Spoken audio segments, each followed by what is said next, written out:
Roman Dolidze versus Anthony Hernandez. Who's going to win this fight? Well, vote about who's going to win this fight. Let's take a look at their latest performances, in which Anthony Hernandez fought Michel Pereira, in which Michel Pereira started off very fast in round 1 until Anthony Hernandez picked it up, took control of the fight, put a lot of punishment on Michel Pereira, and the rest enough and stopped the fight in round 5. Oh, yeah. This could be it. That's gonna do it. And after this, Anthony Hernandez went on to fight Brendan Allen for a second time, in which both started off great. Both for the wrestling, grappling, and ground game was great, both at their moments in this fight, but Anthony Hernandez won by decision.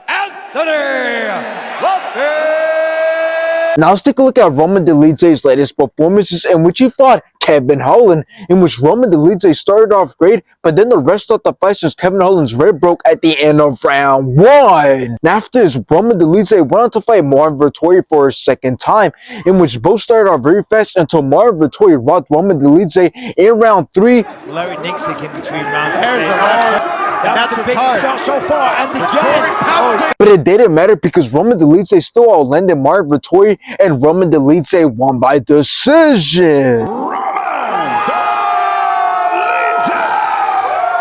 Now, this is going to be a good one, as this is going to be Anthony Hernandez's hardest fight yet, simply because Roman Dolidze is going to be the best fighter that he's ever fought. But I will say, stylistically, this could end up being a walk in the park for Anthony Hernandez, since we know that he does his best work when he's able to take his opponents down and control the fight on the ground, as he poses the threat of finishing his opponents with some good ground and pound or by submission. And since Roman Dolidze is much more of a striker, he could end up being in trouble. So let's talk about how this fight can go and who's going to win this fight. Well, I think it's pretty simple to see how Anthony Hernandez can win this fight, especially since he's up against Roman Dolidze, who does his best work when he's able to keep the fight on the feet. So the way Anthony Hernandez can win this fight is by dominating with his wrestling and grappling, taking Roman Dolidze down, doing damage, and possibly working towards a submission. And I know this fight is 5 rounds, so you might say that if Anthony Hernandez can't find a submission, then he's fucked, since he won't be able to wrestle for 5 rounds straight. But he out-wrestled Michel Pereira for 5 rounds straight, so Anthony Hernandez can definitely win this fight by decision if he doesn't end up getting a submission. And as for Roman Dolidze, although he's much older, being 37 years old, his striking has been looking pretty good. So if he can defend the takedowns and outland Anthony Hernandez, he can definitely win this fight.